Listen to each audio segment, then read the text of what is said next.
Here's Paul's beer from PA. Here's Paul's beer from PA. Fuck it. Here's Paul's beer from PA Brew News. Fuck, I hope that was right. Fuck it. I'll redo this. Shit. God damn it, I'm distracted. It is time. It is time to brew your best beer. Brought to you by Beer Grains Supply Company, BrewTubers Online Brewers Club, Brew UK, Panhead Brewery, Tanner Ritchie, Finney's Homebrew Emporium, Brig Selv, Hackney Brewery, Hashigo Sake, Mangrove Jacks, Sprig and Fern Tavern, Yakima Valley Hops.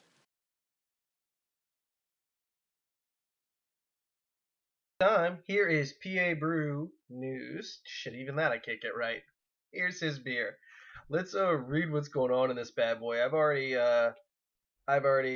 sniffed it, tasted it, did my notes, and figured after I've had the ability to do all those, it gives me the ability to give a really fair critique of this beer. So let's go through what is in the beer. Paul, you took this to a extreme friggin' level. You have baker's chocolate, lactose, French roast coffee, French oak, medium char, which I assume you soaked in brandy. And then this I just picked up at the end, which is kind of funny because I started writing down notes on it and saying, man, it has this crazy raisin taste, and I can't figure out where he's getting it from.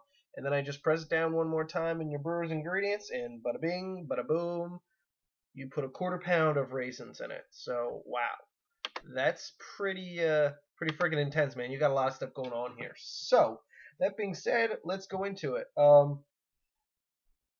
love the way that this starts off smelling. It smells exactly like it reminds me of, and it's kind of fitting you're in Pennsylvania. It reminds me of like a good Hershey's chocolate bar. It's really good. You can definitely pick up the chocolate, and then the more it warms up, the more the sweetness goes away, and you really pick up the raisins. My biggest complaint in the beginning with this beer was it smelled too sweet. It started off smelling like a Hershey's chocolate bar, and then it just kept getting sweeter and sweeter, and it just started smelling like a cheap imitation chocolate bar. So I'm thinking that it just needed to be warmed up a bit. I'm keeping all these beers in a refrigerator downstairs. I have a little thermometer in there to make sure of it because I've had that fridge since my college days. But the beers are kept at 45 degrees, so it's a pretty good degree for most beers. For stouts, it's probably a little bit less. So now that it's warming up, it's really starting to shine through. Let's hop into the drinky drink part.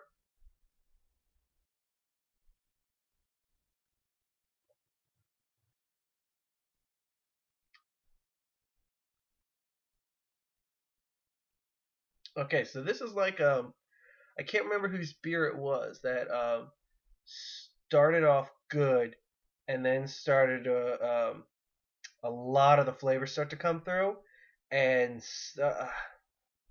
it's like it starts off working well together and then it kind of drifts away. But there's what I want to stress in this beer, what I want to stress in all of the beers I've tasted so far is, in my opinion, the what you need to change in it to make it an amazing beer is so minimal, it's ridiculous. And I think that being said, every friggin' person in the Northeast should be super excited because everybody made a beer that could be friggin' awesome. This is my second to last beer, and there are only a couple things that I would want to tweak on this, and it would probably be my favorite beer if you made those changes, Paul. So here's what I'm tasting. Let me do one more sip so that I make sure I get it right. I'm watching soccer right now too, so if I scream out fucking pussy, that's why. I'm not talking about a female individual in the background. Let me confirm. I am talking about an individual. I'm talking about this pussy from friggin' Costa Rica that got barely touched and he's never gonna walk again now. Fucking pussies. They shouldn't be able to use the word football, alright? Football is what men play. This is a bunch of sissies. I just can't get into this shit. But let's get back to Paul's beer because he deserves our attention. Um, so where was I? Shit, I almost spilled.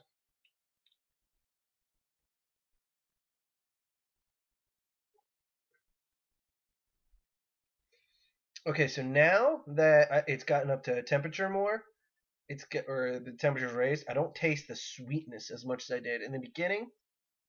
There was like the sweetness that was just too much. I didn't like it all. But now that it's gotten more up to temperature, what I'm really tasting is the raisins, and then it moves its way into it moves its way into the coffee and the brandy. The coffee, I'd be really intrigued to see how you did it. If you cold pressed it or cold steeped it, or if you just made it the regular way, because it almost tastes like McDonald's coffee. It's like it's like too burnt. And then as soon as I pick up on the burnt roasted beans taste, I then get hit with the brandy. I don't think you need the brandy. With everything else going on in this beer, I would just drop the brandy off. Get rid of that. First thing I would do.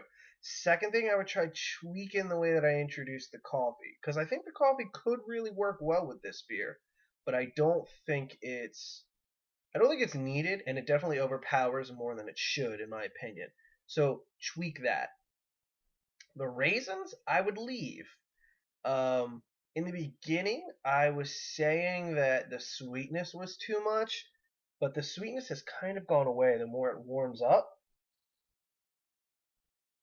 It's still there though. I can still pick up on. I don't know if my nose is just being an asshole and won't let it go or what, but I definitely am still picking up on just too much of a sweetness.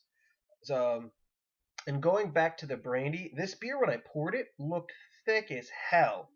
Yet in my mouth, it doesn't feel thick. And I think that's possibly the brandy. I mean, it looks like a thick beer. I mean, when I put it, God, that sounds so gay. When I put it in my mouth, it kind of feels thick, but at the same time, it doesn't. It's like the brandy is just making it feel so much lighter than it is. So, I know that's going to be used against me one day. But I think there are so many. I think there are only a couple things you need to do, and then it's an awesome beer.